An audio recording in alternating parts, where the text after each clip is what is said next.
Dojo. Let me just update my Twitch title. The Bow Lord, Jarkith. First of all, thanks to everyone. Thanks to Silas, Moongate Travelers. Thank you to everyone showing up, viewing this later. Blackgate Dojo has been around for a few months now. It's a physical location in-game.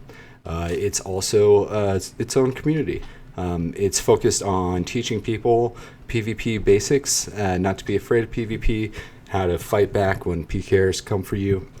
PvP can be very beneficial. You get that 10% XP bonus, but you can also get loot, have fun.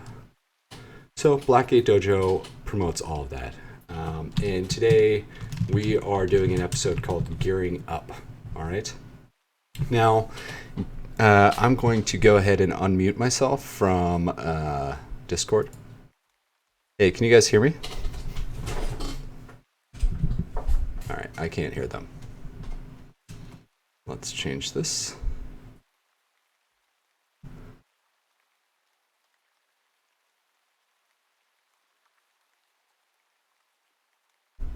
Can you try to say something to me again? Hello? We're excited for Blackgate Dojo. Great, Zena. All right. I want to know all about how I should gear up and kill Dolus a million times. No, Yeah, wait, it's for PvP. PvP. I mean, we can talk. Not Dolus. It'll help out with that too. No, we can't talk about it. We can't talk. This is Blackgate Dojo time. We All respect right, the all dojo right. in every way, shape, and Thanks, form. Amy. Always a long fan of the dojo. So I was just giving some background on Blackgate Dojo. I also, wanted to go over what we're going to go over this episode, which gearing up is kind of a general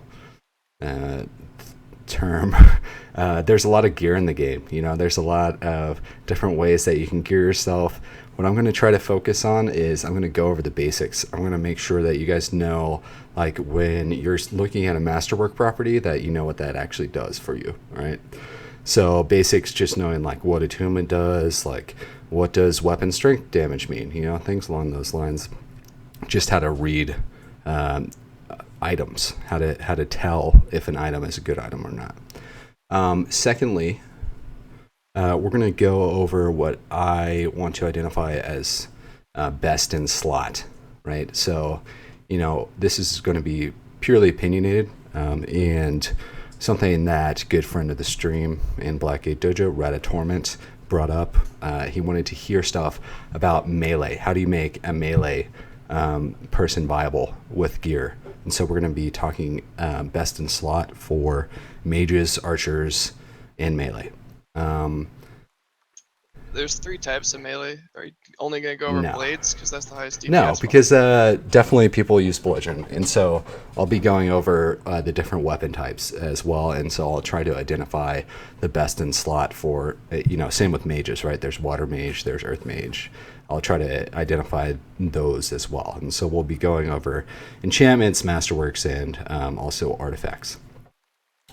So hopefully that gives a good overview of kind of where we're going, but we gotta move somewhat quickly. I think this is scheduled for like an hour or so, but we'll see how it goes.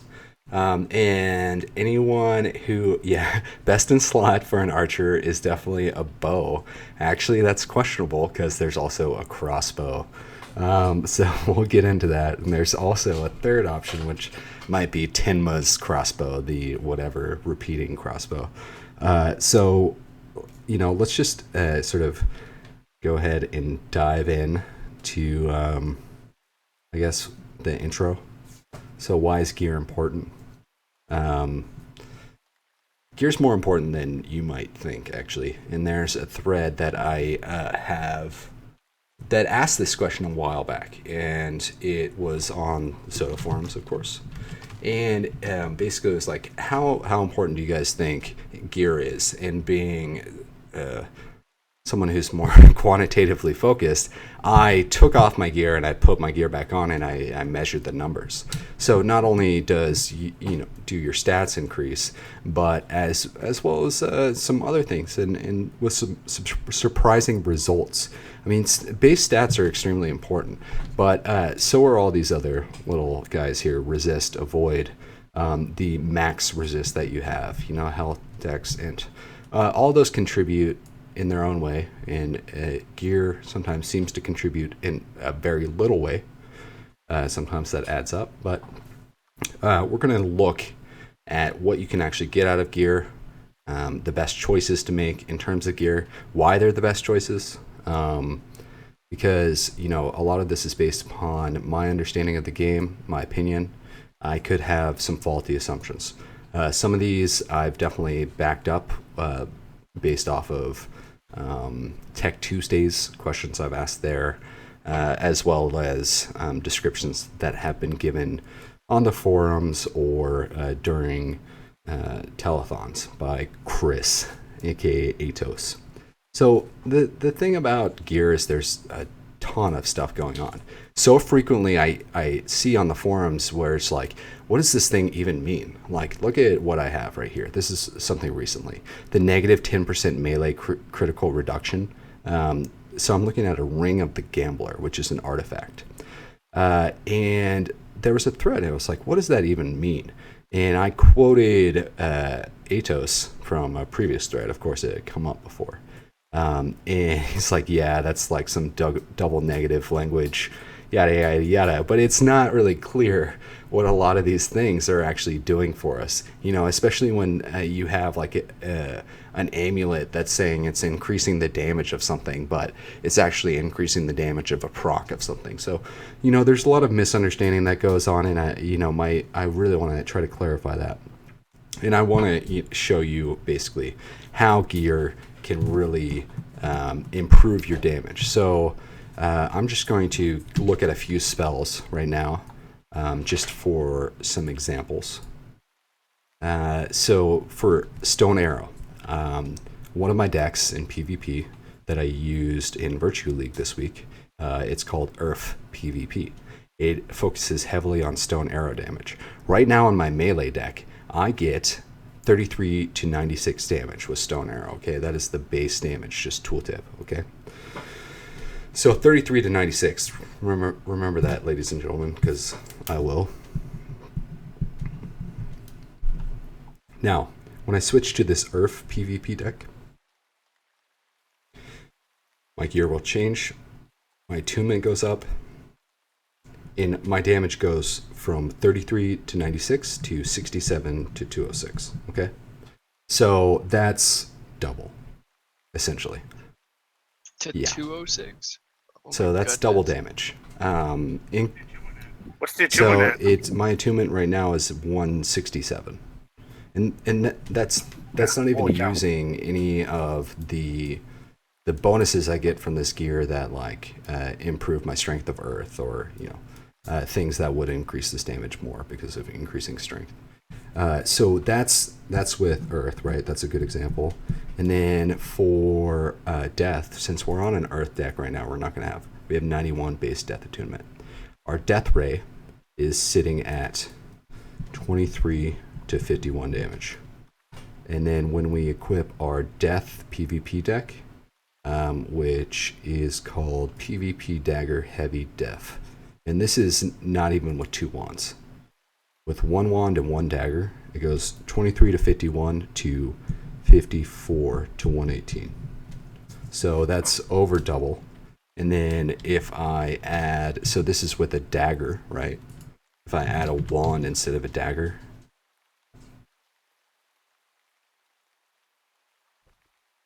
it jumps up 58 to 127. So about a 10% increase, a little less. So, pretty good, but, a 10% increase versus having a dagger. We'll talk about some of those trade-offs. So gear's really, really important. Recently, I don't know if you guys have been looking at Virtue League in the past few weeks, but Group B has been dominated by ice decks. So I'm going to just real fast throw on all my Tempestry gear that I have. It's not going to be enough, but it should give you a decent idea. Oh, actually, let's look before we do that at our ice arrow damage. So these are the three that get the most from gear in terms of, again, this is mage focused. This is where it really gives the most benefit and where you can actually see the numbers because it's damage. Obviously, damage translates a lot more than being like, oh, your resist went up. So we're sitting at 29 to 93 with just regular stuff. We start equipping our Tempestry stuff.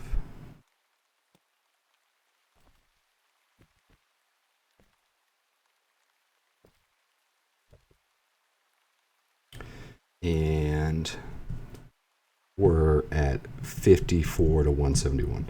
So not quite double damage. But as you see from most of these examples that I've given, you're increasing your damage by twice. 2x. That's good. Even if you could do that a little bit more, it would be good. So that's, this is just a short example. I'll get into all of these little bonuses. But just to prove, wow, this can do a lot. I didn't cast any spells or anything. This is all just with gear, and I was able to get pretty much double damage with 3 schools of magic. So, one, we want to talk about best in slots, right? So mage, archer, melee, because we're going to be going over a lot of things right now, and we want to, That's the only thing we're going to keep with us going forward. So going on to gear basics, let's just start with armor. What I really want to do is demystify some of these properties here. So first of all, when you're looking at a piece of armor, you can always, in any item that's been crafted, you can just hover over it and press control. I hope most people know this, but this will break it down for you a lot more easily. So one, let's just forget about all the item effects for now, because we've got item effects starting, from 15, that red line that says 15 magic fizzle chance all the way down. Let's just forget about those for 1 sec, okay? So what do the things above that mean? All right, so we have let's just start from the top line. We've got some info about how it was crafted. If it was something that merchant, right? Yeah. So looking at this epic cloth chest, if it had been and this is nice because we get 2 side by side, one cloth, one not. So looking at the epic cloth chest on the left and my chainmail chest on the right, you see the first line, we've got that orange text to tell me that a pattern's been used. On the right, it hasn't. Second line, it tells you who it's crafted by. Third line, it says light or heavy armor. This means that it's going to define which tree you're going to use. Your chest plate is defining about what armor type you're going to use. So that's one way to know. Is it light or is it heavy? There's only 2 types or 2 schools of armor. Then we've got durability. That's pretty straightforward. Your maximum durability decreases as well as your, not maximum durability, your current durability. Major repairs, that has to do with using crowns of the obsidian to repair. We won't be going over that. We've got dyes on cloth. We don't care. Weight, we don't really care. Value, the only thing value does is if you're going to sell it to an NPC vendor, or you can multiply that times around 5. That's going to be the price you'll pay when it's bountied off of you. So here is where we get some more interesting things. So first we have armor set requirements. Those are kind of just always there. It doesn't really matter. Basically, it means that if you're wearing all of the same type of armor, like chain or plate or cloth or leather or whatever it might be, that you get the bonus that's right below that. Right now, the bonus for every single type of armor is 10% damage resistance. For some types, that sucks. Okay, so damage resistance and damage avoidance. So you can see that there's actually 2 numbers provided on damage resistance, okay? So damage resistance has a flat number and it has a max number. So we see if we pull up our paper doll, we have these same numbers. So just to make sure that you guys know what this means, I can absorb up to 12.1 damage of a hit, right? But I can only do that if it's less than or equal to 41.1% of that hit's damage. So I can't, if someone's hitting me, if their original arrow was going to hit me for 10, I can't block all 10 of that, even though I can block 12 resist, or I can block 12.1 total of 100 damage hit. So that 10 damage arrow that's coming to hit me, I can only block the maximum of 41.1% of that, even though I could block the whole thing if my max was 100. So, secondly, a void. A void is something that's not extremely clear to me. So the text says that it increases the character's chance of dodging an attack or receiving a glancing blow. The glancing blow is clear, I believe. Glancing blow, it will reduce the damage of an attack you receive to a third of that damage. The way that it modifies your dodge, I am unsure. I can't speak to that, sorry. But that's where those are coming from. So getting, let's say, like a certain percentage of damage resist on one piece of armor may not be as good as getting a certain percentage of damage resist on another. As you see here, we have two examples of that damage resist line, where we have 2 plus 0.3. That's because I had, plus 21.3% damage resist increase, which resulted in a 2.3 on the armor in the left, where on the armor in the right, I had much higher damage resist, and also higher base, giving me 1.3. So damage avoidance, as you notice, cloth doesn't have any. I can get the masterwork to increase damage avoidance on cloth, but it doesn't have any at its base. That's going to be the difference in a lot of this armor, is its avoidance versus its damage resistance, and so on. So that is armor. Let's move on to weapons. We're going to treat weapons a little bit differently. We've got wands, bows, swords, or melee weapons, essentially. But we'll just go into a wand real fast. And a lot of this stuff doesn't matter, and we'll start from the top. Maple Wand of Tempestry, it'll tell you the materials it's crafted by. I'm not going down and past the item effects yet on any of these. So we've got, basically, it's a one-handed bludgeon. It hits 2 targets. It shows its damage, the critical amount, the strength bonus, and the parry. And all of those are pretty much none. Wands are not that exciting, okay? Is that spell crit?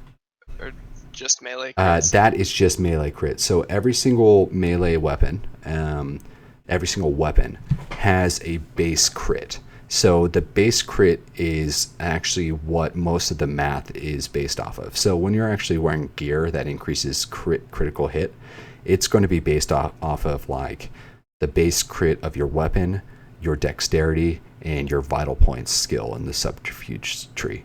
And then you take whatever number that is, and that's going to be increased by whatever your armor and weapon increase. So like if you have a pine longbow or something along those lines, and you're increasing your damage or your critical chance by 10%, it's not your base critical chance. It's your accumulated weapon critical chance. And there's a few other things here too. There's damage. Damage is pretty straightforward. There's the number of targets you hit. Now that's only going to be for your regular attack. That's not going to translate to every single attack. So that's your charge up attack, that's your auto attack, that's going to hit 1 target. Or if we look at blades, it'll hit 3 targets. And actually I do want to look at a blade. This is a weapon that is an artifact, Assassin's Blade. We see that it's a one-handed blade. It hits 2 targets. Its damage is 5 to 15. Critical is 5%. And so, as I mentioned, there's a base critical chance, and that is determined by your weapon. It is determined by your vital points skill. Oops. And your vital points is here in subterfuge. So at level 80, it's at 5%. And that's a linear increasing skill. It also costs a lot. So the next thing after critical, which we'll go more into later when we're talking about the properties, materials and the bonuses that they give. So then we have our strength bonus. So strength bonus is an interesting property of weapons. So it doesn't give us anything quantitatively. It's just, it's kind of like a back of the palm. It's like, oh, it's low. No, strength bonus is very low. It's average. No, it's kind of, yeah, it's high. It's high. Oh, it's very high. And that's all you get. You get 5. So I'm guessing that it's some percentage. The only thing that I know of that has a very high strength bonus is a satyr axe. And mainly like those big two-hander bludgeon guys, they have high. So what strength bonus is it's a ratio. It's some hidden value that turns your strength into damage. So imagine you have a certain amount of strength, it's multiplied or divided by something. That's your strength or what's it called? Strength bonus.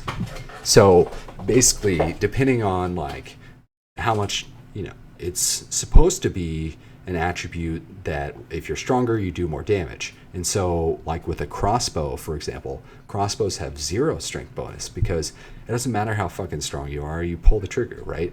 I mean, they just make the assumption that you can pull back the string every single time, and I apologize for cursing frequently. I have a problem.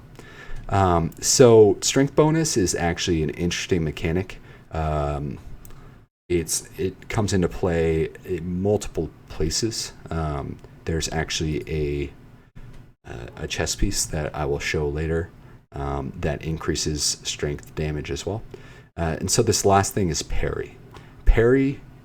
Have people found out the ratio that the strength bonus is? No, I mean, you can tell kind of by like getting numbers off of this strength chest, which increases your strength ratio by 33%. But I've tried like brittle brawn builds with like 400 strength, where it didn't seem that big of a deal on bows, at least, which have an average strength bonus. Because I was trying to max out a bow with this plus strength bonus masterwork. And it didn't seem to have any real difference if I shot it at 400 strength versus 100 strength. So average seems to be pretty crap.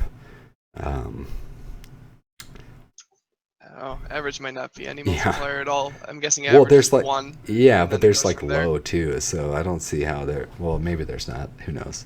And then the last thing is parry. Parry's important. Just because it's another block, it can stop them from doing full damage to you, but basically it gives a range. That's going to be the roll for when you parry, how much you deflect. And so that's pretty much all we've got on weapons. Now, let's see. Let's talk about other things, I guess, because we're just trying to go over the basics right now. So weapons, of course, go in weapon slots. Armor go in what armor slots. We have rings and necklaces. Rings and necklaces themselves don't really have anything unless they're artifacts. They can only be enchanted. They can be socketed with jewels, as opposed to gems. Gems go in weapons and chest plates. Jewels go in rings and amulets. There are also capes. So capes they barely give any armor properties. They provide 1 damage resist, so every pair of wings, anything that's on this back slot, will provide 1 damage resist, except for a backpack, I think. And yeah, they're mostly decorative. You buy them in the shop. I think you can buy a plain one here in a tailor, but mainly decorative. This one is a very special case. It's one of the few cloaks that provides the hide character health effect, which will keep your health hidden until it is below 50%. So I'm just going to call this out as a best in slot for anyone doing PvP. This is best. How do you get one? Pay for it, or you buy it off another player. There's also the Darkstar fur colored cloak and the Lord British fur colored cloak. And all three of those are same equally best in slot for mage, archer, melee for cloaks. What are those cloaks? Also, what's the The mysterious mysterious effect? effect, I have no idea. It used to only say mysterious effect, but I think when they added it in, they added the, or like added the new ones in, they added the hide character effect because people are getting really fucking confused. I got so many people being like, dude, he's invulnerable. Like, I can't, when I hit him, it doesn't do anything. It's like, yeah, that's because it's hiding his health at full health. I mean, even one time in Virtue League, I was like, dude, I gotta restart my client. Like, I can't see what my hits are doing. And everyone's like, it's an item. So, yeah, it's kind of OP. This is probably the most OP thing you can buy in the shop. So, we got cloaks. Yeah, I don't Yeah, think I like no that. shit, right? I don't think I like not seeing someone's hit points. This shouldn't be a You can safe still see it effect. if you examine them, but, that's still a pain in the ass. Um, and necklaces and rings, can only be enchanted. And then we've got belts. Belts do not exist as crafted items. Currently, they only exist in artifact form. And I'm going to go ahead and call out two best in slots here. Sage's Sash for a mage. Now, I wouldn't necessarily recommend this to a lower level mage. In Group C, someone who's like, between below level 70, don't do it. Maybe after that, do it. But 15 Dex and Strength is a lot. Make sure you at least have those in your buff values for Strength of Earth and Air's Embrace, so you can offset that. And then the other belt, best in slot, is for Archer, and this isn't going to help anyone who's not Group A in Virtue League, and these are easy calls because there's not that many belts. Best in slot belt for Archer is Slipshod Shooter's Sash. All right, it I don't care about multi-shot. It increases rapid fire damage by 10%. So we're getting into these properties that are normally seen on enchants, but these are base properties of items. So typically you would see plus attributes on an enchant or some masterworks. You would see plus skill damage like this, like plus rapid fire damage you can find on masterworks on bows, plus multi-shot damage you can find on masterworks on bows. They're not going to be the same amounts. So these artifacts are going to have similar properties to crafted items, but most of them have benefits and not so much benefits. So yeah, there you go. Two best in slots. Then the last miscellaneous slot that we're going to go over, because it does count as a gear, is the Flute of Defiance. This, you can wear instruments that don't do anything, but there are sets of artifacts that provide bonuses. So best in slot here is going to be different. For melee, I'm going to call best in slot is Flute of Defiance.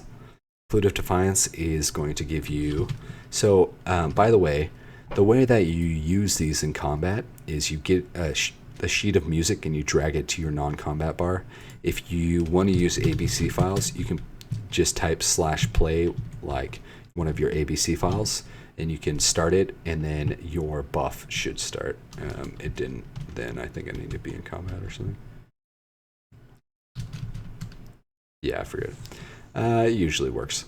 So you should be able to play a song and get the bonus of that flute artifact. So you might see people doing that in various duels. I don't know why I got all messed up there. So those are all the slots. Those are the basics of the gear properties. I hope I went over most of them. What I want to do now is go ahead and get into the masterwork and enchant list, so that we can talk about some gear more in depth. So what we've got thankfully, is a huge list compiled by Corpor, from what the Magi Guild, Order of the High Magi, Ohm, and I'm gonna link it here in Twitch. I think if I can find that window again. Boom. So Grimbone, there is actually a artifact melee belt. I have not found it. I can show you or describe it to you. I believe that it is, and we're going to go over all the artifacts. I'm not convinced it's the best in slot, but it's 15 strength, -7 dex, -7 int.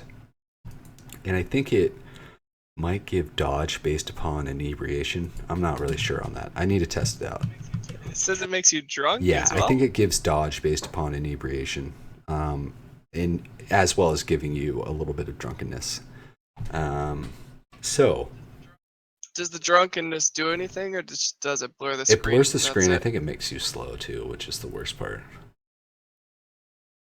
Oh. Yeah, it's not great. No, it does look great though. Oh, Yeah. 14 Okay, strength, 14. -8. All right, int so I was dex. off by 1 on everything. I don't know how I feel about the drunkenness because I don't know what it does. As long as it's a screen blur, I think Well, it'd be you best can in try. slot. Do you have the /toast emote?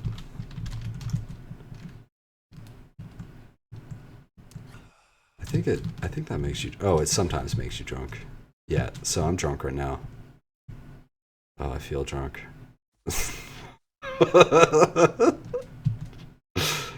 Oh my god. I need to stop toasting people. Oh, hey, Grindle. Is there, because it says it's only 0.1, so what percentage drunk are you? Yeah, I don't know. It doesn't really give me any info. But Because it might be just a really shitty drunk and it actually is the best in slot. that could be. That could be. I can't really move that much though. Maybe if you got rid of screen effects somehow. But I'm not I'm not convinced. Oh yeah. I think we need to get our Yeah. hands on this belt. I'm convinced You it's a good can belt. also see your inebriation level in /stats. So we'll have to min max that whenever we get one of those belts because they're super hard to find. So I'm gonna see if I can pull up this little list just to put on the screen because there's so many things. So basically, enchants. This is the rundown, and I'll pull up some armor here. Let's just pull up chest pieces. We're going to start out with enchants. We're going to go over masterworks. We're going to go over pretty much every enchant in every school of magic, and we're going to go over every masterwork in every masterworking thing, and we're going to identify what we believe to be the best ones. And so this might take a little bit, but it'll be pretty quick, surprisingly. So starting out, there's a few things that you can do on an alchemy table with gear. One, you can add a gem to it. So most of the gear that you're going to be seeing here is going to be gemmed. All right. So you can only gem gear that's a chest plate, a weapon, and that's it. And then you can add jewels to rings and amulets. Everything else can just be enchanted masterwork, except for rings and amulets, not masterwork. So. Oh yeah, And shields. Shields count as weapons. Technically, yeah, they do now. So looking at this, we see that there are two types of enchantments that we're going to. Well, there's many different types of enchantments, but one of them being attributes. So we've got dexterity, intelligence, strength as a major attribute. Those can also roll as minor attributes. There's a few things in masterworking and enchanting that can roll minor or major. So attributes is one of them. As you see here, I don't have any.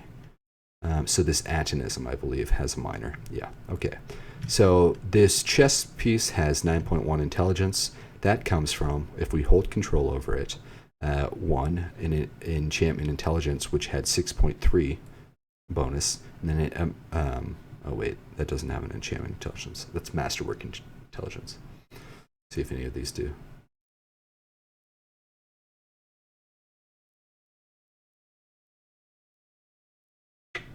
I don't think so, actually.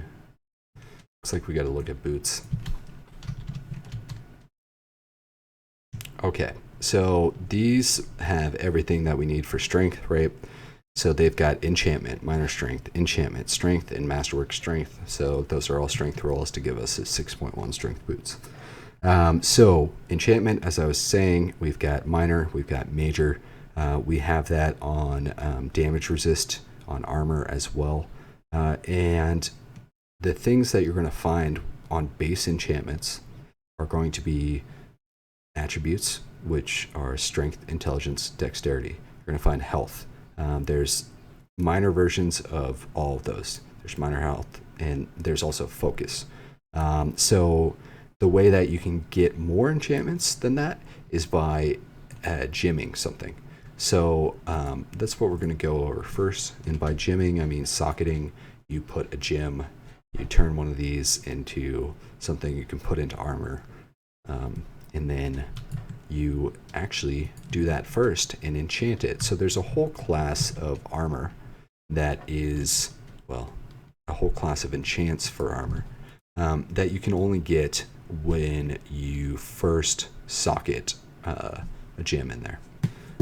In enchants, yeah, I don't think there's any other base enchants besides intelligence, strength, dex, focus, and health. And there's major and minor versions of all those. And the major version is not called major, it's just called itself. So the way that you get special things, so let's take wands, for example, because we're going to go over by class of, or by gem. We're not going to do it by like different type of weapon or whatever. So to go on into the enchantments that you receive from items that have been socketed with gems, there are different types of bonuses. Each bonus depends upon the school of magic.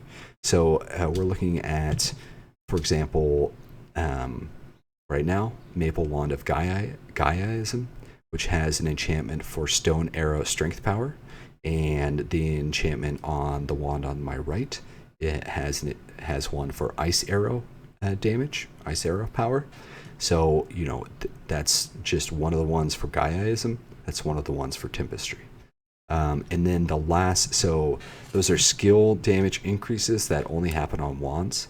Another thing that only happens on wands and staves is the increase of attunement enchant. So as you see, each of these has plus attunement. Actually, this one doesn't have it. It's a bad example. Rock Maple Wand of Gaiaism. There we go. So each of these has an additional attunement enchantment, which give them plus 24.7 attunement and plus 24.5 attunement, respectively, which, you know, is just a great bonus to have. So I'm going to go ahead and call that on wands for mages. You're going to need to have an enchantment for the attunement of the magic you're using. That's a best in slot enchantment, right? I'm going to go ahead and call that double for earth mages right here. You're going to want Stone Arrow, Strength Power, and you're going to want Earth Attunement. And I'm going to call that for Tempestry as well. You're going to want Water Attunement and Ice Arrow damage. For Necromancy, Rock Maple Wand of Necromancy. And I'm going to go ahead and say for PvP, you're going to want to use something very similar to this. A Rock Maple Wand with Carapacian Strap. Why Rock Maple? Well, I like it. That's why. So here is another semi-best in slot. And so the strength of these enchantments is going to depend upon the weapon enchant skill, which is in my tree here. So mine's around 80. That's the way you can really tell the difference between a really good wand and a not so good wand is these values. So Death Attunement, if it's over 25, that's really good. So that's an example of where a wand, a crafted item, beats a artifact. There's a bunch of artifacts that give plus 25. It's like plus 25 Earth Attunement, plus 25. We'll go into them in a little bit. So all those artifacts can get beaten by wands like this. Wands that have this over plus 15 attunement, right? So those are what you're going to want to look for. They can get to 17. You can see people with 27 attunement, over 25% death rate damage. There's people with very, very high skills. Those are the kind of wands that you're going to want to spend a lot more money for. If you're looking at something that has like plus 13 extra attunement, plus 12, plus, that's bad. That's not great. Those are going to be cheaper. You're not going to want to spend as much money on those. So moving on, we're going to go over those enchantments I just was talking about. And we're going to go by School of Magic, which is also represented by a gem. And I'm just going to go ahead and pick up this window capture. And here we are.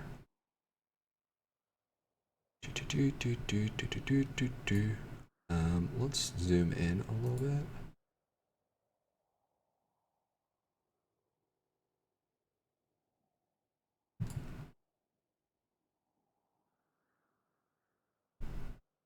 Okay.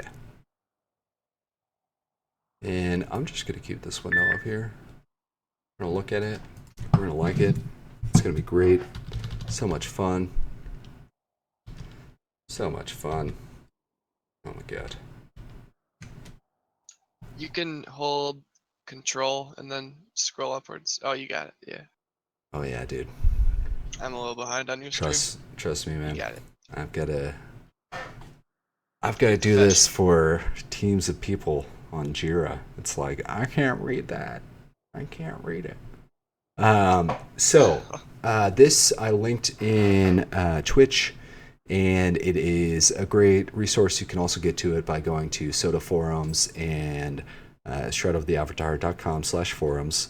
Go into game features and then go into crafting. It is one of the pinned threads. So we're just going to go over these straight up. So, starting with air. Air has some good ones. So air actually has an enchantment that I would recommend as best in slot for an archer, and that is the chest enchantment of deafness. Deafness on hit has a 5% chance to give a 10 dexterity bonus for 60 seconds. Very, very, very good. So on chest, every single chest that has is socketed, every chest plate. It also has the chance to get the opposite opposite School of Magic's resistance. So for air, the opposite School of Magic is earth, so you have a chance for earth resistance right there. So beyond that, we've got on weapons. So this is one thing that we didn't go over yet, and I will just go ahead and pull up here a weapon where I can give an example, which would be my flambage. So, wait, my dagger. Okay. So, for example, this thing has, on hit, a 10% chance to cast Drain Health. And Drain Health does 2 to 18 death damage. So, similarly, every School of Magic has an effect like that. Or, in this case, multiple effects. So, for air, we've got a 10% chance to gust, which is just like the gust skill. So this is where things get confusing, because you see in the jewelry as well, you have a gust chance, +1 gust chance. So some people think that, oh, I can just have this ring and, surprise gust sometimes. That is not the case. You cannot have that ring do anything, or that enchantment on that ring do anything unless you have the weapon associated with it. Similarly, galvanic blast power, that's referring to the galvanic blast on hit proc. It is not referring to, your lightning skills. It's just a modifier for if you have the weapon or the weapon enchantment. So I've seen people kind of get confused about that, especially around Banish Undead, because when we get to life, Banish Undead is a skill. It's also a proc on a weapon. The jewelry means proc on a weapon, unless they wrote it wrong. I'm just assuming based upon previous things. Okay, so we've gone over these. We've got an on-hit Gust. We've got an on-hit Galvanic Blast, which I think might have a chance to stun as well. We've got Deafness, which is best in slot enchantment for archers. And we've got Discharge Power, which will increase the damage of your discharge. The link I posted up. I'll post again. Discharge is a glyph. It's a low-level glyph. So air doesn't have anything very good that increases damage. If it had a wand enchant that increased lightning or chain lightning damage, you would see so many more people using it in PvP. Air is not great in PvP except for the chest enchant, best in slot, archer. Does multi-shot do 3 on hit rolls? That's a good question. I have no idea. I would imagine it does 1 for every hit it does. I think it's 3 hits. But it doesn't really matter, actually, because bows can't get procs, proc enchants. Bows can't get any enchants besides the base ones. They can't get any special ones. Oh, that's just wands. All right. They expect you to auto-attack with wands for that Well, gust. you can get them on like swords and maces and stuff like that, but no, you can't get them on bows. Yeah. Oh. Yeah, okay. You can get them on wands too, but you can get them on any melee weapon, just not ranged. Well, what about quadruple slash? The combo for blades. That's 4 hits. Are all 4 of those hits a proc? I mean, that's the way it works for poison, so I imagine that's the way it works for that. That's okay. So next we've got death, because we're going down A to D. And death is represented by Onyx, and so we've got a few good ones best in slot here. Death ray damage is best in slot for death mages, 100%, and that's on wands. Again, I already called out the plus attunement being best in slot for all wands for any mage. Then you have best in slot on chest for near death damage bonus. Okay, so the rest here kind of interesting. We've got the proc I showed you earlier on weapons, which is drain health, and that actually does take damage and give you health for it. So it might be a nice tiny sustain for someone who's like a super fast attacker or something like that. Then let's see. So we've got drain health, then we've got death ray damage, which we just said best in slot. Then we have near death damage bonus. So this is best in slot for chest, and basically there is a near death damage bonus already associated with death. So the closer you are to death, the more you do. So take whatever number that is, and then it's times 1 point whatever this number is. So that's for chests. Also a good one for if you're going to be doing like a AoE death chest plus corpse explosion damage.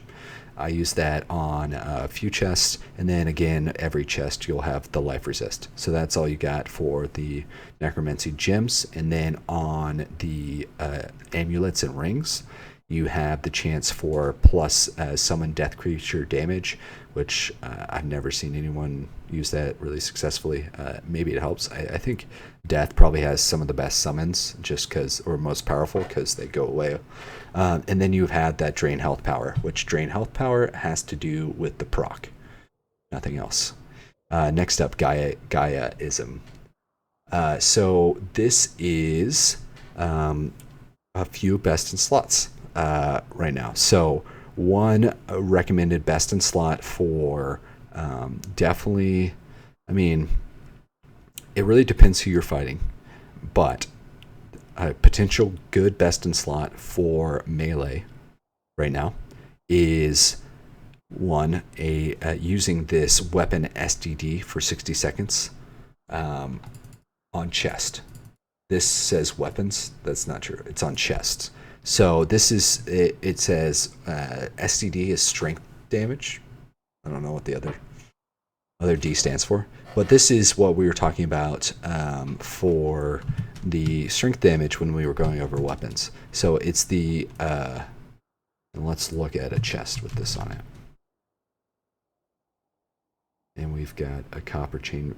So weapon strength, it says plus 33% weapon SDD bonus for 1 minute. So that means whatever the value is on the weapon I'm using. So you would want that to be high. So a two-handed mace, a two-handed sword, something along those lines. This would be best in slot because it will increase your weapon strength damage by 33%, which is the damage, it's some factor that turns your strength into damage. And that's going to be increased by a third. If you have a weapon that's high damage, this is best in slot for melee. Okay, it's not best in slot for ranged. Is that on you attacking or on you receiving an attack when it says on hit? It 5%? Is receiving a hit. So you can actually 100% proc it. Actually, I don't know if this still works. We used to be able to 100% proc it with using Tap Soul. So you can just use Tap Soul until it procs. Oh, that's cheese. So the next thing, so that's, right, plus 33% damage. The next thing that is best in slot for Earth Mages is the Strength of Earth Power. So Strength of Earth Power is so good. Let's see if I can find my highest one. So 23% Strength of Earth Power. This is the difference in like 10 strength for me. And it also makes it last longer, which used to matter. Now it lasts an hour, so it doesn't really matter. But this is the Strength Power is best in slot Enchant. And then we've got our on-hit proc for melee weapons, which is Trimmer. Trimmer is a really, really, really good proc. So if there are noobs who are using melee weapons in a guild, I'll try to make them a Trimmer weapon because it's AoE. And so it's much better, like if you're fighting guys with a few hundred health, doing an AoE 22 damage hit like all the time is pretty sick. So not great for much other than that. And then best in slot again for Earth Mages is the Obsidian Arrow damage. Of course, I mentioned that before. Now, for the jewelry, most of the jewelry is going to be not good at all. For the jewelry, we've got Trimmer damage, which has to do with the proc, and we've got Root Range. And Root Range actually has to do with the skill. So it'll give the range on your root glyph half a meter or foot, whatever 0.5 means. In addition, next up, fire. So fire mages are not very common in PvP. All right, not very common at all. So what I would say is that we've got a best in slot, kind of, for weapon swiftness. I think that SDD versus weapon swiftness should be argued in terms of best in slot for chest melee. I think that in terms of fighting people, if you're a melee, you're going to have to consider the fact that you're always going to be fighting mages. Now, here's something that Rada brought up yesterday, Rada Torment, the leader of the Guild Furia. He was like, don't you think it's kind of fucked up that, like, mages who want to defend against melee only really have to level the tactics tree, a few skills in tactics tree, right? It's like defensive stance, maybe like, light armor, heavy armor. If you want to defend against a mage, or mages in general, you need to have, and this is where we get into attunement, which I actually skipped in my intro. Oops. So you need to have all these skills leveled up. And the reason why he said you have to have your skills leveled up in these trees in order to be defensive against mages is because of these little numbers up here. So this little dude chilling, he's the attunement guy. He sits on numbers. They don't sit on him. He sits on top of them. Now, what attunement means is it's your affinity with the school of magic. So it translates into higher damage hits on any spell in the school. It also translates into, for example, for buffs, longer times that they're up. I think that's mainly it. And then what attunement does as well is each point of attunement provides half a point of resistance. So that's where that comes from. And so, well, the other part is that every 10 skill levels that you have in a skill, an active skill in a tree, this is where like you learn more, you gain more attunement, you gain 1 attunement. So, you know, from the having Stone Fist at level 90, I gain 9 attunement from that, you know, so on and so forth for all these other glyphs. So that provides. Wait, did you What's say that? every 10? Did you say Yeah, every yeah. 10? It's the average of all the skills. Yeah, I mean, for some schools. So the way it works for like, I think it's Sun, and I think most schools, it is all of them put together. But for Air, for example, it ignores the innates. It doesn't count the innates in its sum total when it's averaging them. So it's inconsistent across schools. Oh. But yeah, you're right. Some schools it takes into account every single skill, but some schools it doesn't. I think Life and Air it doesn't. In Death it does. It definitely does in Death. So it takes account the Yeah, innates for yeah. death? That I've tested. Mm. Anyway, Alright. so yeah, the resistance is what's the important part for melee. Is that if you have all these skills into 80, then you know each one of them will be giving you 8 attunement, which translates into 4 resistance. And so, really, when a hit is being calculated in PvP, when it's one mage versus someone else, it compares their attunement to your. If they're attacking you, it compares their attunement to your resistance plus your attunement. So you get double dip on that as well. So it's just beneficial. That's why you see in PvP, like people who are high level, don't. It takes a lot longer for them to fight. It's because their attunements are more equally matched, and so they're doing less damage to each other. In the mage case, You gotta move the browser to the left because it's covering the skills. You're hovering over all the skills and explaining stuff, but the browser has been in the thanks. way the whole time. It's not that important. I'm just going like this. So we'll go back to. That's the attunement guy. That's the only thing I needed to talk about. Attunement guy. We'll go back to the enchants here. Oh no. Oh, here. 1 sec. We lost Twitch chat on the widget, so take in 2 secs to bring that back. Okay, so again, fire. Another best in slot for melee might be this plus 10 attack speed, because that is good if, like, let's say you're a dual wielding dagger. You're going to want to go attack speed over damage because that's only going to be increasing your damage, you know, your strength damage. So if you're using 2 daggers because you want to do a lot of poison, you want to attack fast, this is going to be best in slot for you. So, yeah. The other ones that we've got here are fire range. This is no longer fire range, guys, because fire range has gone away and now it's fire speed. This weapon swiftness, we talked about it. Fire damage. So this is a enchant on wands, and I guess it can happen on weapons too. All right, let's hope that Twitch works now. So it can happen on wands for sure, but basically it gives you overall fire damage. It's freaking sweet. On my sorcery wands, I've got it. Yeah, the other schools, you can only pump up one of the damaging spells. That's kind of cool that it does all Yeah, of and them. so like my fire damage too is 3.4% on my wand, and that was a while ago. So this percentage isn't even accurate. I bet someone with like Iliad could get it to like 4.5. And you're talking about dual daggers. Does double dagger attack faster than like one dagger in a shield? Yeah, I for believe example? so. I think that dual wielding attacks faster. I have no proof of that. That's anecdotal.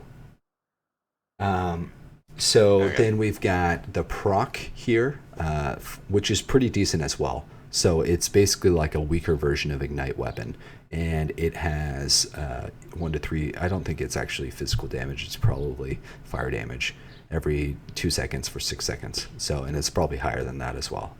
And then in the jewelry aspect, we've got Ignite Chance, which refers to the proc, and we've got Weapon Swiftness Chance, which refers to the proc. So not much there on jewelry. Next up, Life, coming from Diamond. This is wrong. We don't have Drain Health on Life. We have Banish Undead, so that's incorrect, actually. Life Effectiveness, this is another great one. So Life Effectiveness is just like your ability to heal and be healed. So if we look on one of these Maple Wand of Thaumaturgy, we've got the Life Effectiveness Enchant. Super good. I've actually tested one of these versus a Ankh of Sacrifice, and it's like 2 HP heals less than an Ankh by just having, half the attunement and that life effectiveness. It's only like 2 HP less heal. So, got a question. Dalcor says, you think weapon swiftness and deftness for Dagger Rogue? Weapon swiftness I would definitely recommend for a Dagger Rogue. Definitely best in slot for people who are full A melee and dagger wielding. So the next up, we've got Banish Undead. So again, that is a proc that only works on undead. It is good though. Heal Self. This is arguably a best in slot for anyone who wants to buff up their healing in PvP. I would recommend this for a lower level build. This is like someone in Group C. Okay, Mend is a great.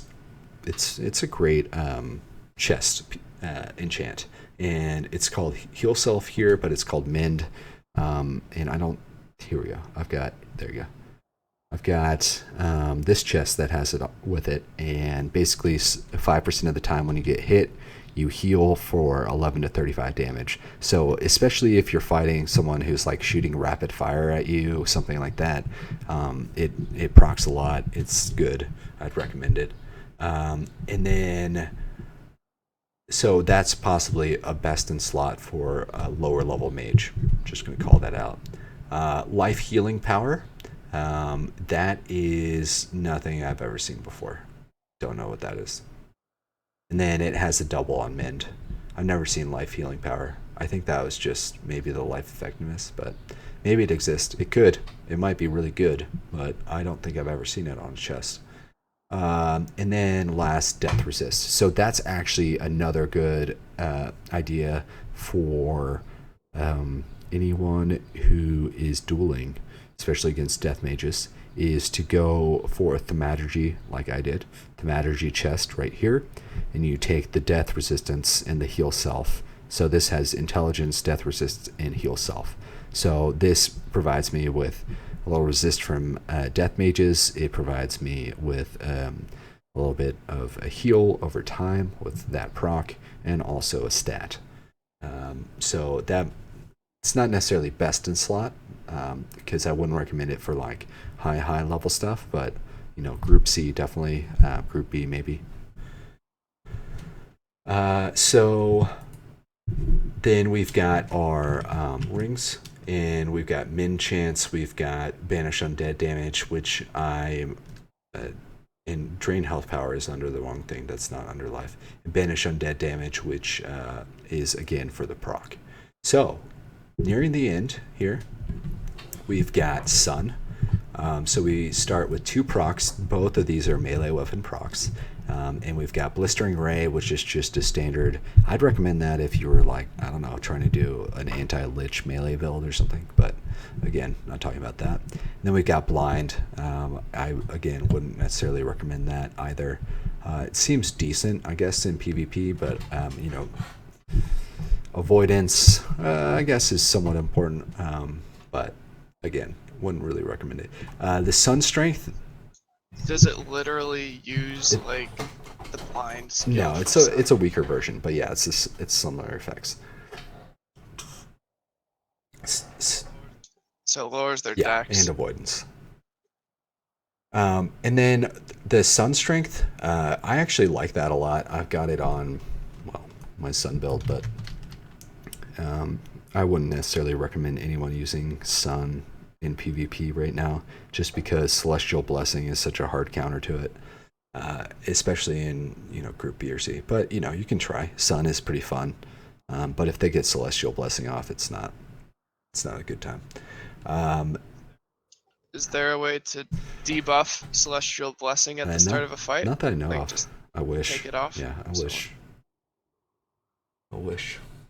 And then the last one for Sun is on a chest, and it's kind of interesting. I had a chest like this, but I broke it.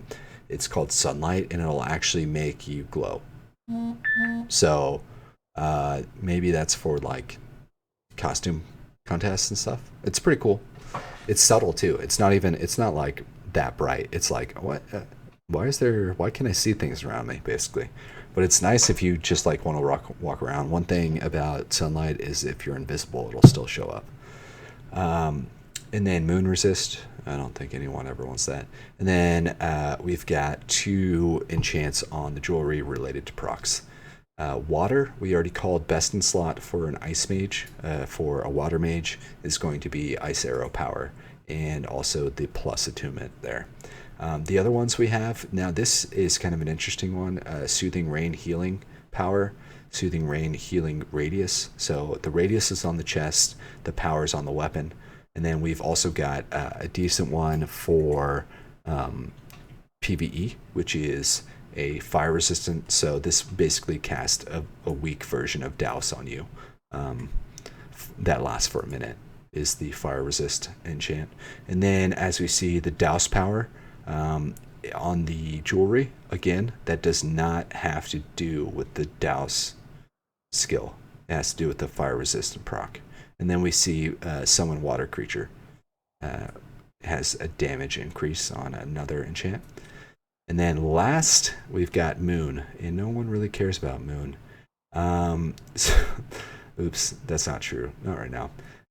So there's Moonlight, apparently is the light source. We've got Shadow Form Length on wands, which will make your Shadow Form last longer. You've got Night Step Range on wands, which will make you Night Step further. Well, it's on wands and also weapons. And then Deadly Night is actually kind of interesting. It gives a plus 5% crit chance, I think, at night, and plus 2.5% chance during the day. And that's, again, a minute-long buff, maybe less for that one, but it procs when you get hit. And then for the jewelry, we've got Night Step Range and Moonlight. I'm not sure if those are correct. I've never made moon jewelry. I wouldn't necessarily recommend it. So there we go on the enchants, and I think we identified best in slot for the special enchants. I just want to go ahead and identify the stats. So for a mage, you always want to go the highest stats possible when you're picking enchanting options. So if it's plus 6 strength versus plus 3 int, you're going to go plus 6 strength. Just do it. You want the higher attributes regardless. So if they're equal, you want to pick intelligence first, strength second, dex third. Okay. For an archer, I would say, now it's hard to say intelligence versus strength for an archer because I don't know how much you're going to be casting. Personally, I would say dex, intelligence, strength for an archer, and then strength, dex, intelligence for melee. And those are how you want to prioritize your attributes on your gear. And just a quick heads up, if you don't mind, Cor, on the archer part. Also, if you're going to go with the crossbow, there is no strength bonus on those. Sorry, what was that? The bit about the crossbow? There's no strength bonus on them, unlike a bow. So strength is less important on those, even more so than when you're going with a bow. Great point. Totally forgot about that. And they also give the plus 2.5, or whatever. It's 2.5 damage crit instead of a 2x damage crit. So we got through the enchant list. We're going to go through masterwork, and then we're going to talk a little bit about, while we're going through masterworks, we're going to talk about, each weapon type. And so I identify kind of our different melees mainly. So masterworking is kind of different than enchanting. For armor, you've got similar masterworks that happen. So you're going to see greater armor defense, regular armor defense. You're going to see avoid. You're going to see, those are the ones that stay, right? I think so. And then for weapons, you're going to see, well, they're right here. Here we go. Critical chance increase, critical damage, weapon strength, weapon damage, and that's a flat weapon damage versus percent weapon damage. And then if you're using wands, you'll see spell damage and spell critical damage, and also negative reagent usage and focus increase of 3 kinds. So let's go ahead and start talking about the items specifically. So we'll go ahead and go general armor into specific armor. So as I mentioned, we've got the major armor defense, minor armor defense. We don't have minor. It looks like there's a lot of we pretty much only have item defense and avoidance for every single type of armor. And then you break it down into subtypes. So basically, you've got the trees. You've got your trees. Oops. You've got your heavy armor tree, and you've got your light armor tree. Within each tree, there's 3 different types of armor, okay? So on the light armor side, you have, going from lightest to heaviest, cloth, then leather, and then bone armor. On the heavy armor tree, from lightest to heaviest, you have chainmail, and then plate, and then obsidian plate. And so basically they're split into those 2. Now they differ slightly. Technically, bone armor counts as leather armor. Technically, obsidian armor counts as plate armor. So you're going to see those attributes there. I wouldn't say that bone armor is going to be best in slot, because I can't speak to that necessarily. I know that some people prefer it for the high avoid. However, I would personally recommend a full dodge leather build around an archer, because dodge, I think, is more effective than avoid in PvP. That's my opinion. I have no data to back it up. So, going into our light armor specialty masterworking. All right, so generally for masterworking choices, best in slot is going to be avoid. So let's just go for each one. For cloth, in my opinion, it's going to be intelligence and avoid. For leather, it's going to be dex and avoid. For chain, because I don't wear plate, I can't speak to plate, but I'd say it's the same as chain, same with obsidian, same with bone. I would say is the same as light, where I want avoid and dex. And then for armor masterworking with heavy armor, I want greater damage resist in avoid and strength. I mean, I'll take strength and avoid if I have to, but I'd prefer all 3. And so that's kind of what a best in slot would look like for masterworking. I personally don't believe many of these masterworking attributes, the special ones, have much merit in PvP. Maybe dodge power and duration, because but last time I checked, that wasn't working, and I'm pretty sure it's still not working. Okay, so let's dig in. We have flurry power. Flurry is a light armor skill. You see that on leather. So that'll just increase its duration, increase the attack speed it provides. You've got a focus reduction. This is a pretty common theme within these armor types, is skill focus reduction. That is going to be on a chest. This is lying. It's actually going to give you around 2% attack speed bonus, because these values it's going to show would be for a chest or something like that, if it gave that, if a chest actually gave stuff. So when you're masterworking gloves and it says, hey, you're about to get 4% attack speed, no, you're about to get 2% attack speed, actually. However, attack speed is a decent masterworking glove if you can get it on as a third masterwork after after a void and a stat. And then, so it's pretty decent. Same with move speed. And again, move speed is actually correct here. It usually it would show like 4.4 in the actual thing. So it only gives around 2% move speed, which is not very much at all. We've got attack speed, evasion, power, and duration. So evasion I wouldn't necessarily recommend. Sprint, power, and duration is okay. I've used those on sprint boots. It's decent. Again, none of these are very valuable for PvP. Dodge, power, and duration, if it worked, it'd be good. The focus regen, I've never seen this work. I have it on a few helms. I generally think it's a waste. And move rate, if you can afford it, if you've got boots and you're got your third masterwork that you need to put on there, then yeah, but move rate not necessarily needed.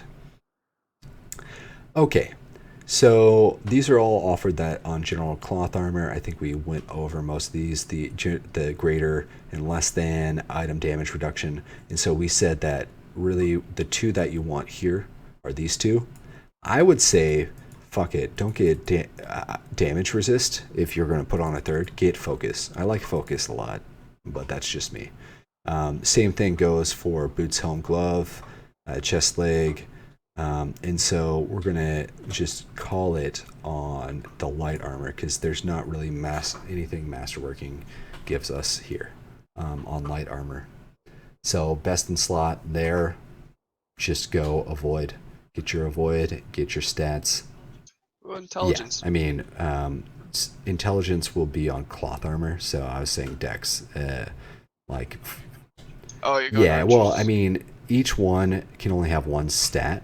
So, or like, it only has the possibility of getting a single stat. So leather gets dex, cloth gets int, and any heavy armor gets strength for masterwork.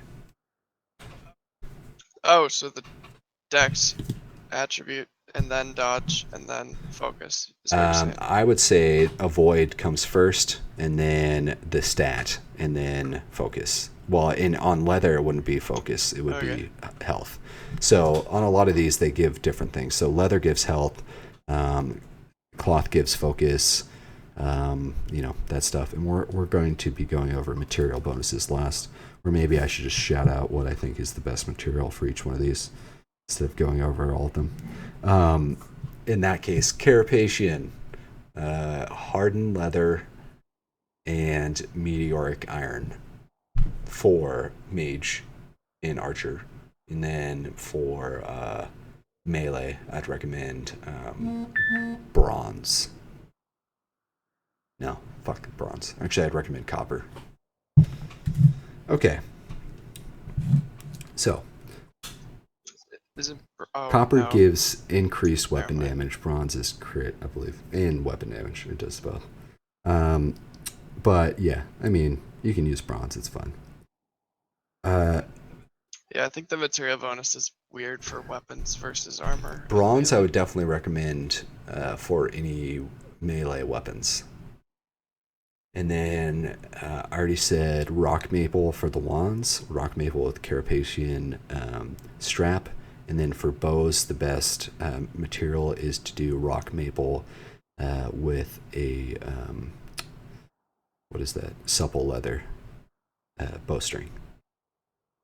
And again, those are all my opinions. I don't have math to back them up because I don't have all the numbers. So we're going to go ahead and switch over to plate and chain masterwork.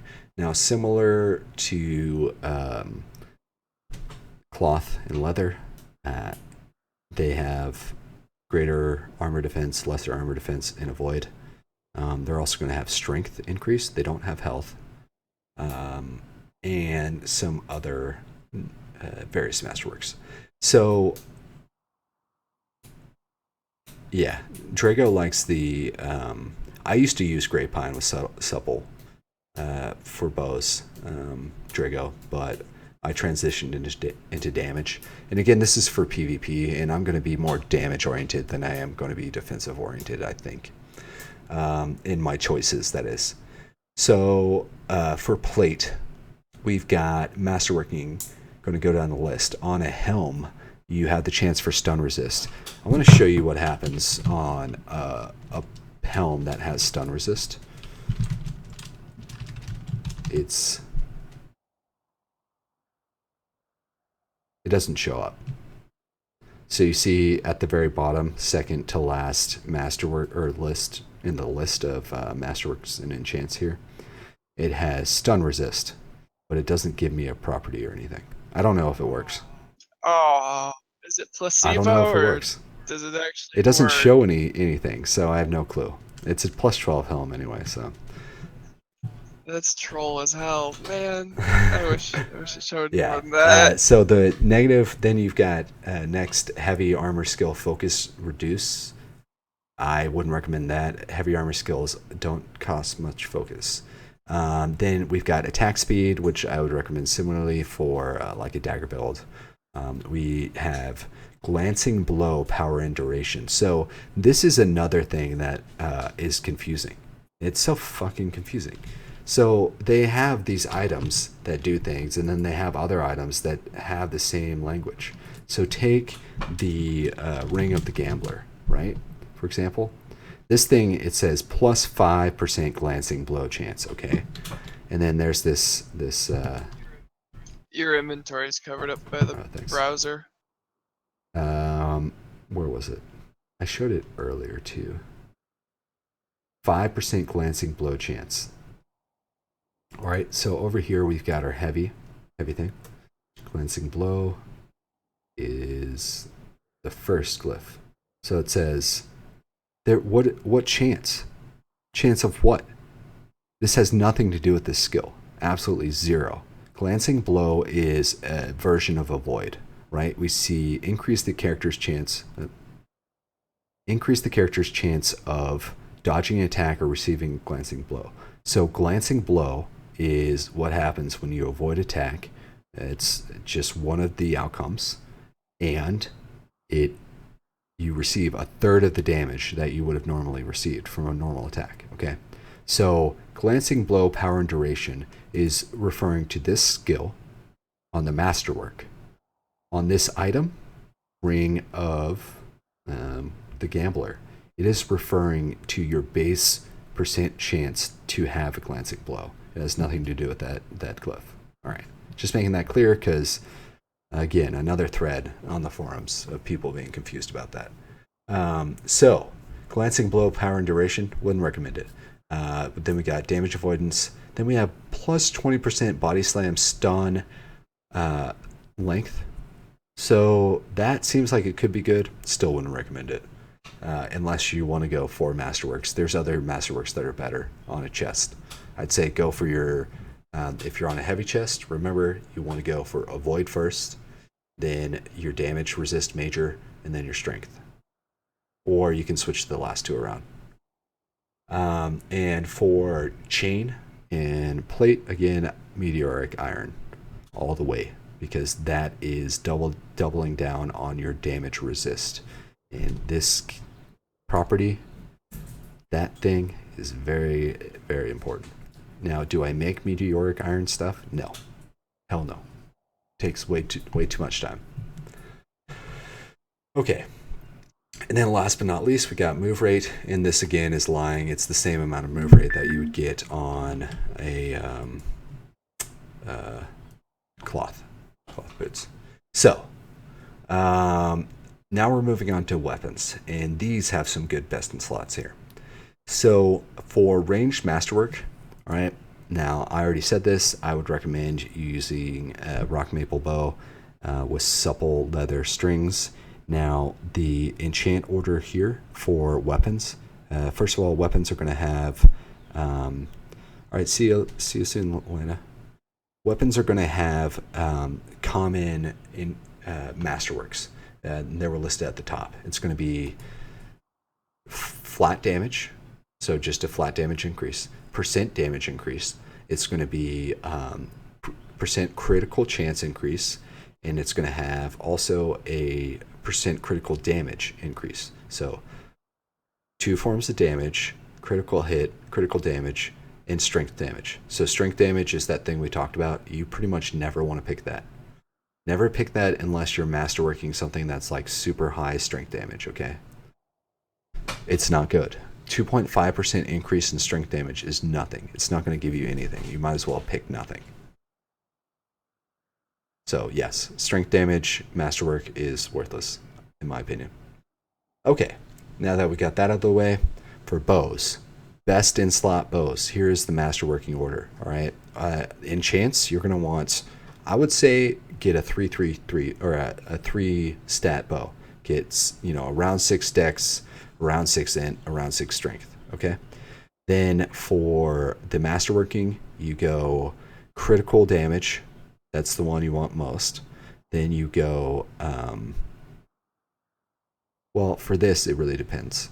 I only want critical damage for the most part. You can go damage after that, but I'd probably recommend getting some of these higher masterworking for bows.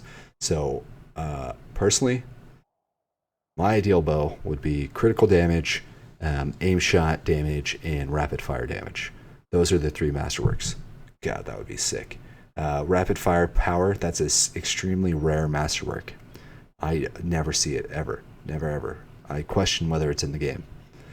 But I see other people with bows that have it. So rapid fire, aim shot power, and critical hit damage. Those would be my choices for bows. Okay? So moving on to blades. So actually we went over this, right? Aim shot, blinding shot. All of these are garbage. Okay? All of these are garbage. Never get any of these. They're just there to muck up the choices. Okay. Yeah. Well, I asked. Yeah, that was my thought too. So I think that probably the rapid firepower is going to take a lot longer. And also, what we're not including in any of these, what hasn't been added, is that once you hit about 70 proficiency in any masterworking, any sub-skill masterworking, so that's like blades masterworking, that's like whatever, bow masterworking. When you hit 70 proficiency, which is around level 97 skill, then you can add an increase of durability. So you can choose a masterwork to increase the durability of the item instead of giving it power. It's kind of a waste in my opinion. Don't you get 5 proficiency from your tool and 5 from the table you crafted? No, that's only base proficiency. So that's like, that would be like, carpentry proficiency versus carpentry masterwork proficiency. And I think carpentry proficiency does affect like the success rate, but I could be wrong. I don't actually know that. Wow, it's 97 is what I'm going for, because then you could put like a shit ton of durability on. Okay. Yeah, 97 is when you hit 70. I think 97 or 98. I think it might be 98 actually. Is when you hit 70 proficiency in crafting. Oh yeah, and Maple Band helps too. So what happens with level 50? I heard at level 50 you get more masterwork effects. Yes, that is the case. So it just unlocks additional ones, yeah. And same with that 70 and presumably at other levels, but I'm unsure about that right now. Have you only been going through the ones from 0 to 49, like none of the extras? No, these are all the extras. Like the ones from 0 to 49. Well, actually, not all of these are extras. Like some of the ones like Glancing Blow or things like that aren't level 50 required, but they're specific to like heavy armor. I think that it's kind of in flux at what level these, or I think that it's changed over time. They say, oh, we'll change the level required for this thing, but it's pretty much always been 50 for like the good dank stuff. the like aim shot damage, the like increased skill weapon damage stuff. So going on to blades, for example, like a lot of this stuff is only available at 50 plus. I think pretty much all of this. So all of these are increasing damage of skills. So I'm just going to list the skills. You got thrust, whirling blades, rend. Oh, and then you also have the length of rend. You have double slash, coup de grace, and riposte. So I think if I had a perfect blade, I would want thrust damage, rend damage, and critical hit damage. So I'm going to call that best in slot masterworks for blades. And I would go 3-3-3, or 6-6-6 rather. 6 strength, 6 and 6 dex. Okay. So those are all pretty straightforward. Next up, bludgeon masterworking. Yeah, they're not correct. The percentages are going to vary on all of these. Like for example, let's see if I actually have something that Silas made. So the masterworking on here, like rend damage is 15.4%, critical damage is 7.9%. And then that's all I had. And then, so this is very close to what I wanted. If this had thrust damage, this would be a perfect dagger for me. But you see, it's got iron weapon, iron hilt. I mean, I'd rather have those bronze personally, but it's fine.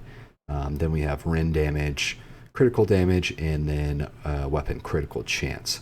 So this is like, in showing this dagger here is actually kind of interesting because you see those stats that we were talking about in the beginning. So that base critical hit is at 20% versus like 5% for a bow or a longsword.